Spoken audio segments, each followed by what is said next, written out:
Welcome to the Financial Planners Southeast Asia podcast, a show dedicated to driving the positive evolution of financial advice, specifically within Southeast Asia. To join a global community of financial advisors sharing and learning with one another to drive the positive evolution of financial advice, head to xyadvisor.com.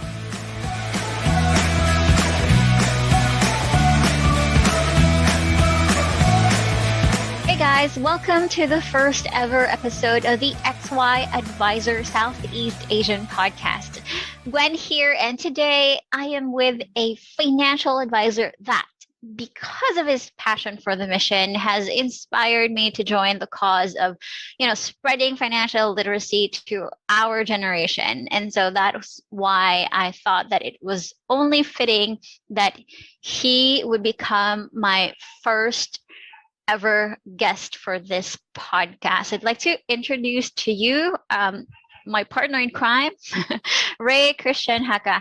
Hi, Christian. Hey, Gwen. Thank you for having me here. Oh, thank you for being here as one of my you're my first ever guest here in this podcast. So as I mentioned earlier, I'm really glad that you're here because you're the one who inspired me to dive deeper into, financial literacy and also spreading what I've learned to other people who need it as well. Basically, fellow Filipinos, especially in our generation. So my first question is, because I know all about this, but I'd like our listeners to get to know you more too. So you're a financial advisor right now, but you had a very different career prior to that. So what was your career before being a financial advisor? Yep. My first ever career was being a call center agent. And my role was to help customers who were located in the United States with technical issues with their cable service. And then I've been there for almost a decade, and halfway through that, I was promoted to become a team leader. All right. And so that's actually very different from becoming a financial advisor. So what actually prompted you to get into financial advice? That's quite a story to tell. Personally, for me, Gwen, because the main reason that I'm so passionate about financial education and financial planning is because of a personal experience that my family went through. I lost my mom and dad when I was 19 years old only, and they both it was because of cancer for the both of them. And at that time, of course, you can only imagine the emotional turmoil that me and my siblings had to go through. But on top of that, we also had the financial stability challenge because, you're just a college student and all of a sudden you lost your parents who was supporting you. So yeah. That prompted me to, unfortunately, stop my studies and take on that job as a call center agent. All right. I know that must have been a very difficult time because you were 19 and your parents, unlike in other countries where when you get into college, you're the only one supporting yourself. You're the one paying your tuition fees. Here in the Philippines, most of the time it's the parents who pay for everything, right? They pay our tuition fees, they feed us, we're still living in their house. So, and I know what you mean because I also lost my dad very early on, in my 20s when I was 20 years old as well. And it was very difficult because aside from, having to deal with, as you said, the loss of losing your parent, we also had to suffer the loss of losing the breadwinner in our family. So I also had to not really stop, but I also had to change the direction of my life and to start working and become the breadwinner for our family as well. Now, and I guess that's why we share the same passion, because the both of us know that this isn't, or the thing that we've experienced is what every or most Filipinos do experience as well. They've experienced loss of the breadwinner, and they had to change their whole lifestyle. Their family went into debt. They had to take on loans. Sometimes they had to take on loans through like loan sharks, which had really high interests, and they never really got out of the rat race. Now, because of that experience that you had, and you became a financial advisor, how did you start out? Because I know that it must have been very difficult to transition because you were working in the BPO industry, and you've settled, because I know you from before, and I know that you've settled down somewhat as being a manager, but then you had this sort of change in your career, and you decided to become a financial advisor. Was it an easy transition for you, or how did you manage to transition at all? Definitely not an easy transition because they're totally different things. But there are things that I've learned as a manager that I was able to apply as a financial advisor. Mm-hmm. Since there's a stigma here in the Philippines that when you're a financial advisor or even a real estate advisor, you're just one of those sleazy salesperson that's annoying, you know. Yeah. So as a Pushing manager, products. exactly. So as a manager, I was able to use my training to as a coach to not just push products to my clients, but Mm. also to you know probe first and find out what exactly is the right type of financial plan for them. And it was still quite difficult because there no even if I have this coach approach when I'm interacting with my clients, you can Mm. never deny that in this business there's really sales involved in it, which I have Yeah. no zero experience of it. Yeah. So as you can imagine that I had to learn the hard way to Mm. overcome my fear of rejection because you will go Yeah. through a lot of that. Yes. In fact, Yeah. the ratio here in what we always train the newly hired financial advisors is that Hmm. it's a 9 out of 10 rejection offer. So it's that could for me personally was the most Yeah. difficult thing to go through. Definitely. So out of all the 10 people that you reach out to, only one can be your potential client.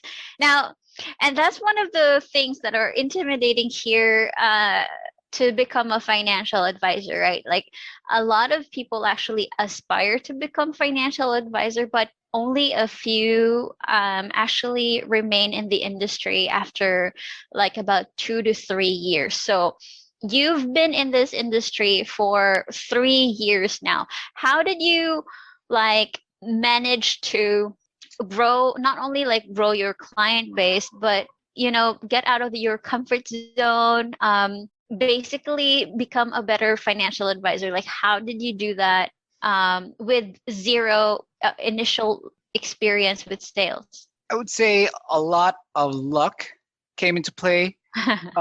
Partly the reason why I'm here at this stage now.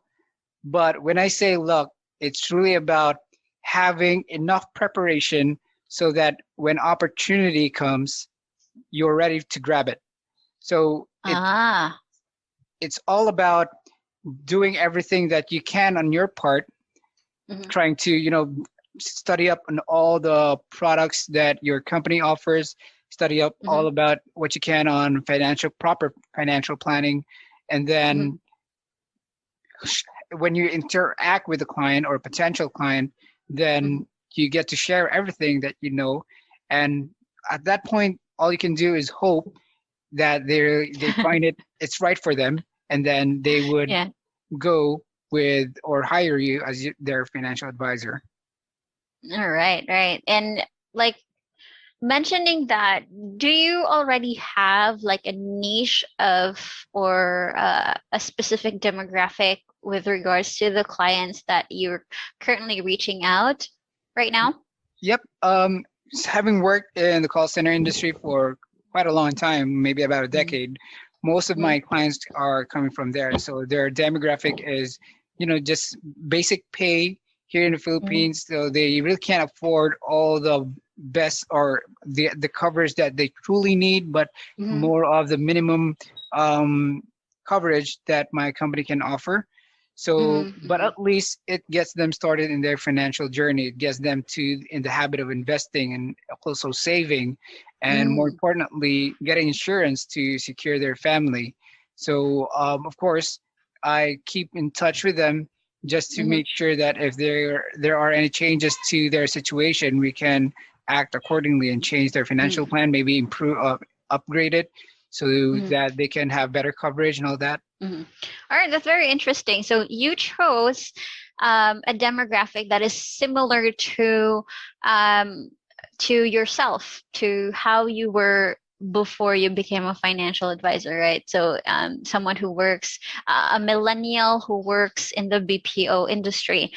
Mhm. And that's also very interesting that you mentioned that you keep in touch with them because here in the Philippines, just to give a little background of the our listeners who are not from the Philippines, here in the Philippines, um, it's more on a commission basis, and we generally start off with offering insurance, and then we don't really provide our clients continued support, right? So after we make a sale with them, they usually just not really go their separate ways, but they don't have like this regular meetings with their financial advisor. So for you, you actually take the time to check up on your previous clients, see how they're doing, and then check if they're right on track with their with their personal finance, and then up them as you go or provide advice. Now, I think that this is a very wonderful way to build a relationship.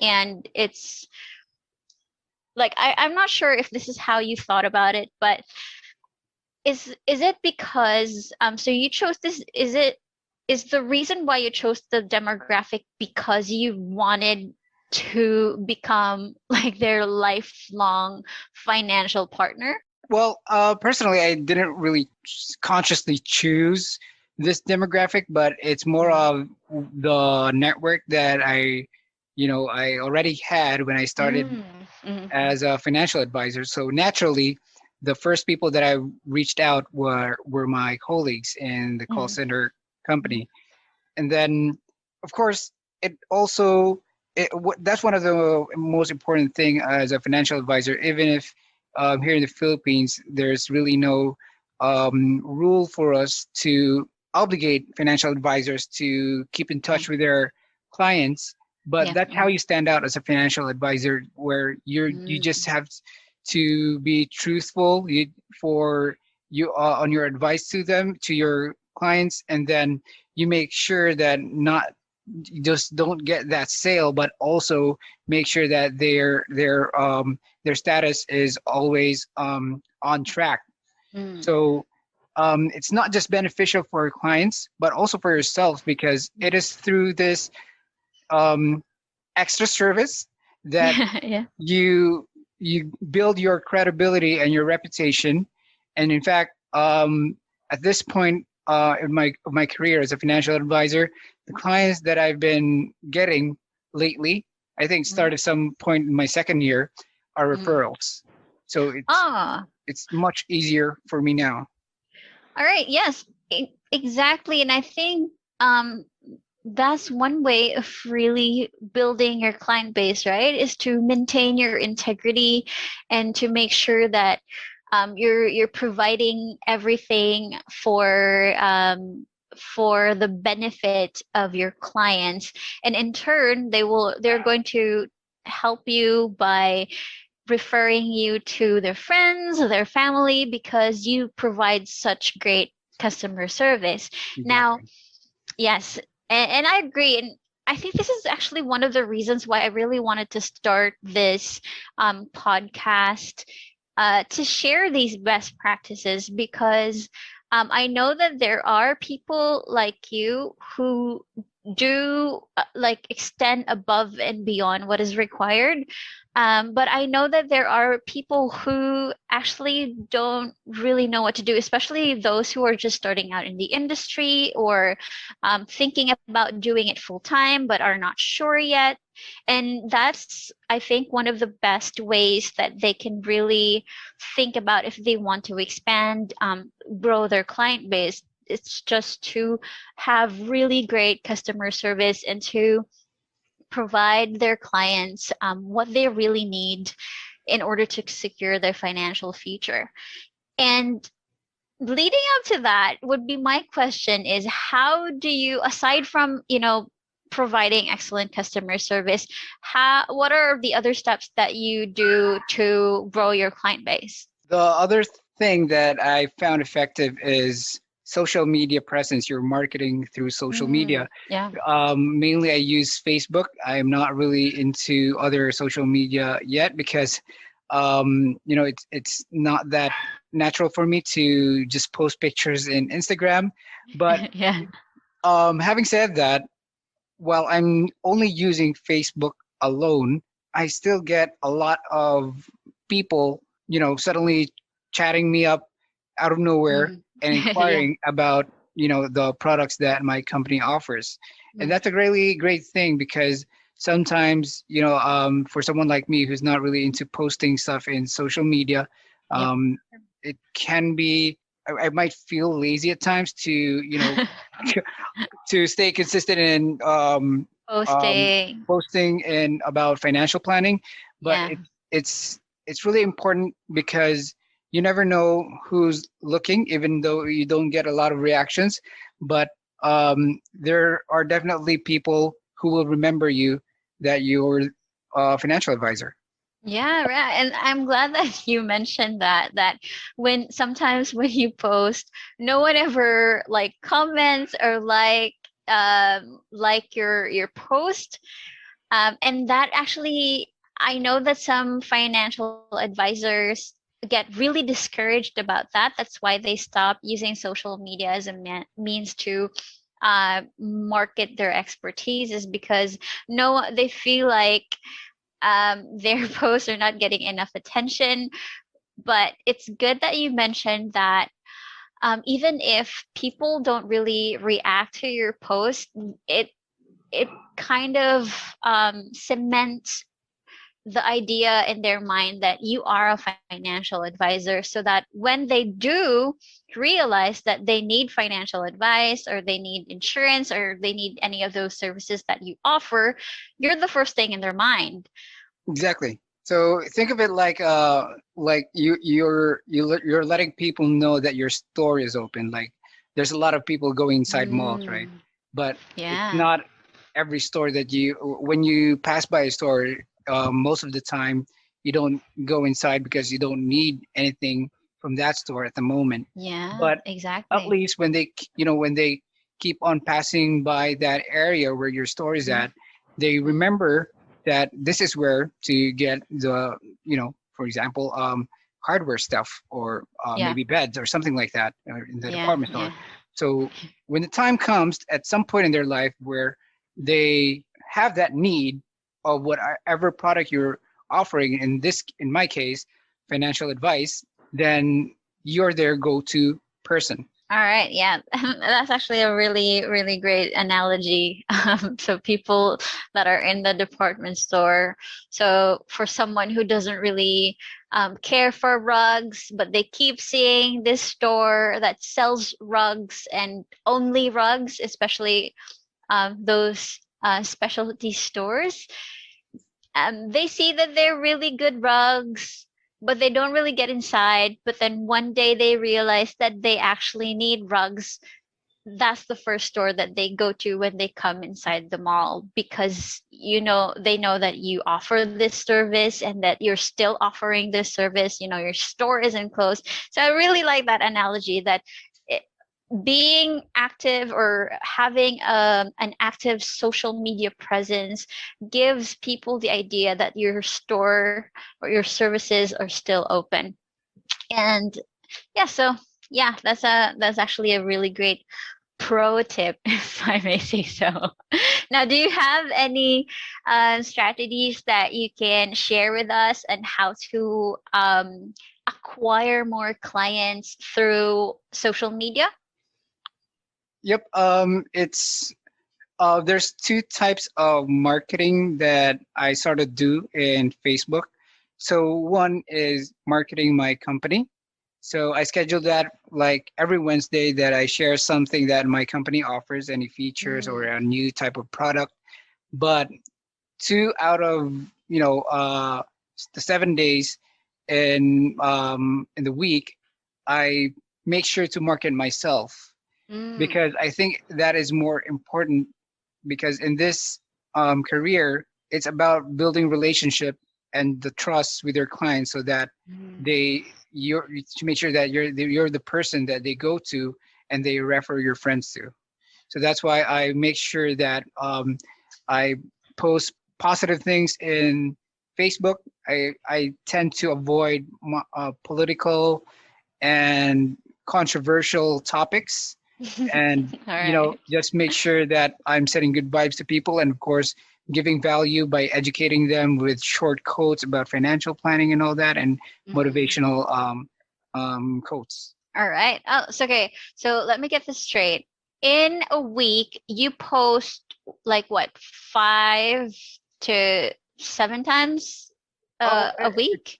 it can there are posts that I do spontaneously, but I also Ah, make sure but I do have a scheduled like post that okay, I okay. make sure that I do every week, which is for example every Mondays and Saturdays I post something about myself or something Mm, motivational, and then every mm. Wednesdays that's when I offer share something from my company. Oh, all right. So basically, you have a schedule for at least 3 days in a week, two of which are you. So like posts that would enable your followers or your friends to get to know you better.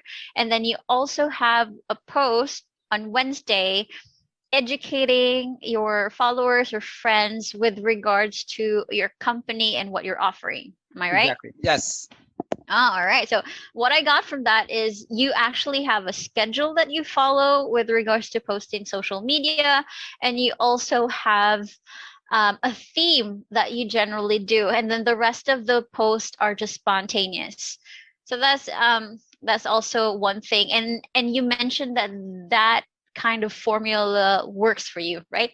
Yep, I've had like more than one or two clients who existing client who reached out to me because they saw my post. So I would say it works. All right, that's great. That's great. And oh, okay. So I really wanted to ask this because we are talking now during or starting this podcast during the pandemic. I'd like to ask which was better for you in terms of like the business atmosphere. Did you get more turnaround with clients when you were doing face-to-face meetings, or is the new norm of meeting clients through Zoom working out best for you? Oddly enough, before I answer that, I know there are a lot of businesses out there that has, is going through tough times because of this pandemic. There's lesser traffic people going out. But oddly enough, the financial industry, I believe, or the pandemic was at least good for me because it is so much easier now to reach out to clients through online meetings rather Mm-hmm. than meeting them out there in a coffee shop or in their house. You have to commute 1 to 2 hours just to get to the next place, Yeah, yeah. and it was really hectic, and there was a lot more cost to it. And during this pandemic, people had to learn to, even people those that were not really tech savvy had to learn Yeah. how to have a online presence, for example Mm-hmm. in Zoom and other tools. But that enabled me to reach out to my clients a lot more easier because they're learning how to chat, learning how to set up meetings and all that. Oh, yeah, right. Definitely. Because I know that prior to the pandemic, meeting virtually, at least here in Cebu that I know, is virtually non-existent. Like nobody wants to meet, do an online meeting, right? But now it's the new normal. Like people would prefer an online meeting versus like meeting in a physical store or in a coffee shop where we usually like entertain or not really entertain but meet with our with potential clients. So that means that this new normal is working well for you and your business, because I know that not everyone has transitioned very well to the new normal. Um, a lot of people are still struggling because they really crave for that like human to human touch or face to face connection. And I know for a fact that you're one of those people that you actually love to physically see and talk to people. And I'm just curious how you were able to transition so effortlessly from emotionally, that is, to from talking to people, having to see them physically, to just having to see them in the screen. Like, was it very difficult for you? Because I know that you mentioned that it was easier for you in terms of time, in terms of like expenses, but how did that work for you emotionally, and how were you able to transition to that? Well, I have to admit it wasn't that difficult in that aspect because I still regularly meet people through through the online meeting. So Mm. um, and I was kind of quite excited about the fact that I'm getting more clients now, oddly enough, than I was Ah, before. So, okay. yep, although I'm a type of person that's really outgoing and love to meet new people and all that, I guess it depends on how active you are when you're reaching out to people because Okay. you can still connect even through online, and then it's Okay. just about focusing on your those meetings rather than getting distracted while someone else is talking and all that. So Ah, yes, yes, definitely. So I remember one of my friends who was also a financial advisor complained to me one day that he didn't really care for Zoom meetings because most of the time when he's on a meeting with the client is always distracted because they're just at home, and then their kids are bothering them, or there's like dogs in the background, and like their clients really can't focus. So I'm glad that you brought that up, that you just have to be present in the meeting. And also, like, how do you manage to get your message across to your clients and keep their attention to you, by the way? well, you just got to make sure that you're doing less talking and more of the listening, because Mm, if you go in that meeting acting as a teacher on whatever you're advocating, mhm. then 90% of the time you lose your You lose the clients, interest of the the person you're attention. talking to. Yeah. Exactly. Ah, okay. So I think of it as a doctor to patient approach when I'm talking to my Mm, clients, and I think mm, it's the answer to your question that how do you keep them engaged. Just got to make sure you ask them questions to get to know them and mhm. finding out what is the best financial plan for them. I love that. I genuinely love that. So that means that when you're in a meeting, your mindset isn't like I need to teach them something. It's more like I want to get to know them better. I want you want your clients to open up to you so that they talk more and that their focus is on you. And once they're done talking and they're actually invested in your conversation and your meeting, that's when you provide them with what they need and what you offer. All right. Exactly, because I think that when you provide them with too much details, Yeah. then that's when you lose them. So when you're getting to know them and you identify what, the most important things that they need to know, and you just stick to that, everything else can just follow afterwards sometime in the future, then that would make the meeting more meaningful for them and more interesting. All right, all right. So thank you so much for that one, Christian. So I'm very happy that we were actually able to capture all these gold nuggets in this podcast, because I know that we actually talk about this all the time. I get really great ideas from you as well with regards to connecting to people, but I'm very happy that this was caught on record.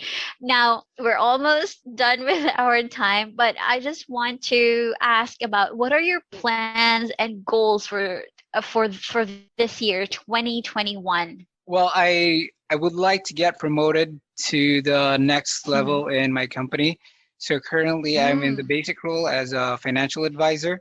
So in order to get promoted to senior financial advisor, I have to hit a certain number of clients and Mm. total number of commission, which is one of our bases or a metric. And then, yep, that it's an easy way for me to measure how successful I am in this business and how much I've helped people. Ah, all right, right. That's great. And oh, I forgot to mention this early on. So I did mention that you were already like 3 years in the industry, but I forgot to ask how many people have you helped so far during those 3 years? I'm up to my goal. It was 25, but I actually have two clients who's almost got their plans approved. Hopefully, everything goes well. Ooh. So that's gonna be 27th. 27 for this year. And so that's two clients in 1 month. Yeah. So you must be really doing something right. So I hope that the people who are listening right now will try out the tips and the suggestions that you've offered earlier, because two clients, and that's not very easy to do right now or to achieve right now in the pandemic. So congratulations to you, Christian. And any like, are there? Because I know that you love books. You devour books. So I just want to ask any books that you'd like to suggest to our readers, especially readers, to our listeners who are just starting out or who are struggling. Um, any books that you can suggest to help them, better themselves with providing financial advice or being a better coach? Like, what are the books that you would mostly like recommend to financial advisors? I would say Unshakable by Mm. Tony Robbins Mm-hmm. because it's not that long of a book, but it Mm. has every important thing a person should know and how to come up with an effective financial plan about Mm. compounding, the power of compounding, Mm. what to avoid when you're seeking financial advice, and what are the best instruments to go to when you're investing. Oh, right, right. And a bonus. So aside from it's a not so long book, Tony Robbins is actually an easy read. He explains stuff that are really easy to follow. So, yes, I would definitely agree with that recommendation. So, thank you so much, Christian, for being here today, being my first ever guest on the XY Advisor Southeast Asian podcast. And yeah, I hope that I get to chat with you more again on future episodes. For now, bye. Have a good one. Thank you, Grant. Bye.